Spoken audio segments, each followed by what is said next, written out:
Hey, English learners, welcome back to the English You Never Learned podcast.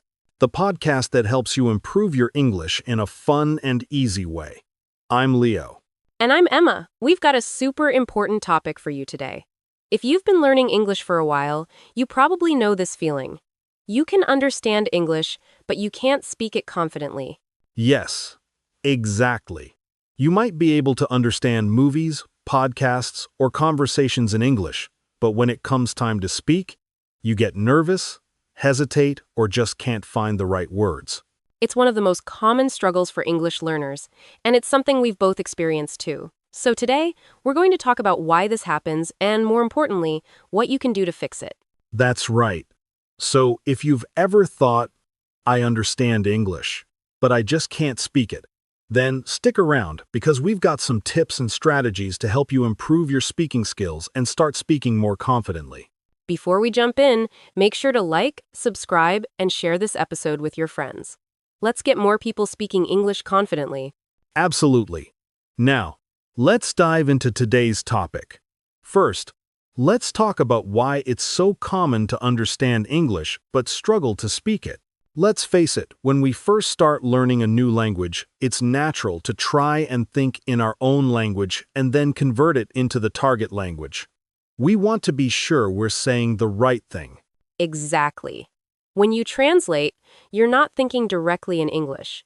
You're using your native language as a filter, which can slow you down. Imagine trying to translate every word, every sentence, while also trying to keep up with a fast conversation. It's overwhelming. And here's the thing. Language isn't just about translating words. It's about thinking in ideas, expressions, and emotions. If you're always translating, you miss out on the richness of the language itself. Right. You might have the right translation, but it might not be used in the way a native speaker would say it. For example, the way we express emotions or opinions in English might be completely different from how we would in other languages.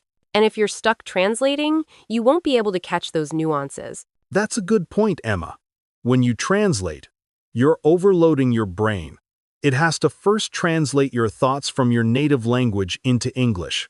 And by the time you finish translating, you might have missed the next part of the conversation. Exactly. It takes time to translate, and by that time, the conversation has moved on, and you're left playing catch-up. So, instead of trying to translate, what we really need to do is train our brains to think directly in English. And trust me, that's a much more efficient way to communicate. Once you stop translating, you can start to understand the language at a deeper level. You'll be thinking directly in English, which means faster processing, more fluid conversations, and a natural speaking rhythm. Absolutely. Now, let's talk about how to stop translating. It's not something that happens overnight, but with some consistent practice, you can start thinking in English more easily. First things first, focus on learning vocabulary directly in English, not through translation. When you learn a new word, try to understand its meaning in English, not in your native language. For example, when you learn the word joyful, don't translate it into your language. Instead, think of situations where someone might feel joyful. Maybe someone is getting married or they've just received good news. By connecting the word to real-life situations in English, you'll remember it better and start thinking in English. Exactly. And if you come across a word you don't know, try using context clues to figure out its meaning. This will help you stop relying on translations and start using English in a more natural way. Another great way to train your brain to think in English is to practice thinking in English throughout your day. I know this might sound a little weird at first, but trust me, it works. It really does. For example, when you wake up in the morning, think to yourself in English, I'm getting out of bed now, or I need to make breakfast. The more you use English to describe what you're doing, the more it becomes second nature. I do this all the time, especially when I'm at home. I'll describe what I'm doing in English, even if it's just talking to myself. It might feel a little strange at first, but after a while, your brain starts to make connections directly in English without needing to translate. And don't worry about understanding every single word. Focus on getting the overall meaning. Even if you don't catch every word, you'll start to understand the rhythm and flow of the language, which is just as important. Another powerful way to stop translating is to immerse yourself in English as much as possible. Watch movies, listen to music, podcasts, and audiobooks in English. The more you hear the language being used naturally, the easier it becomes to think in English. Yes. And when you're listening to music or watching TV shows, pay attention to how native speakers express themselves. Notice how they use slang, contractions, and informal speech. This will help you start thinking in the natural flow of English, instead of translating everything word for word. Right. And don't worry about understanding every single word. Focus on getting the overall meaning. Even if you don't catch every word, you'll start to understand the rhythm and flow of the language, which is just as important. Here's the truth. Making mistakes is okay. You're learning, but the more you stop translating, the faster you'll learn. Think of mistakes as part of the learning process. Exactly. And when you stop translating, you'll make mistakes in English, but you'll also start learning the correct way to express yourself. Over time, you'll begin to feel more confident and comfortable without needing to translate every single thing. The key is practice and patience.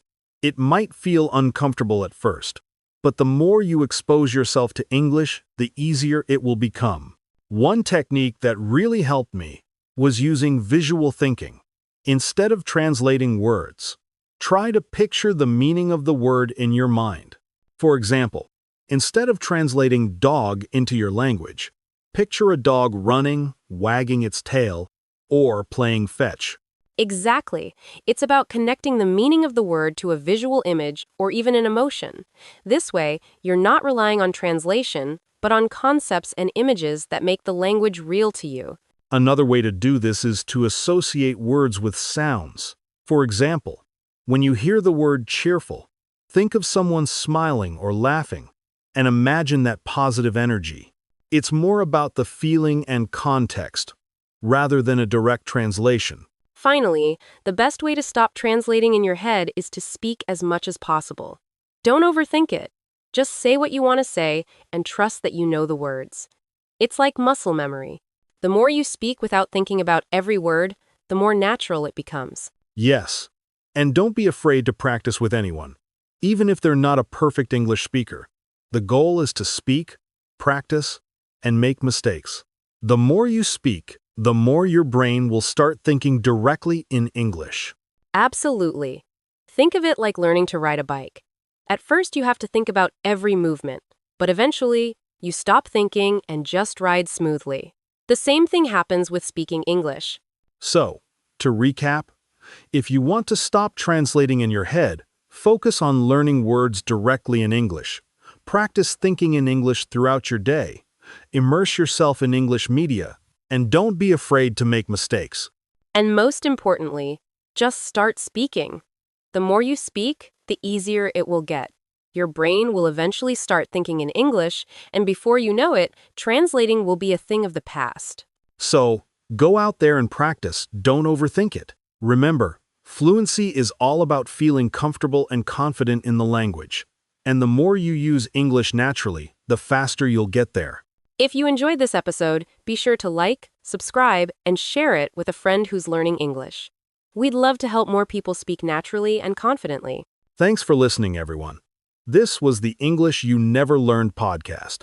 Until next time, keep speaking. And remember, don't translate, just speak. Bye, everyone.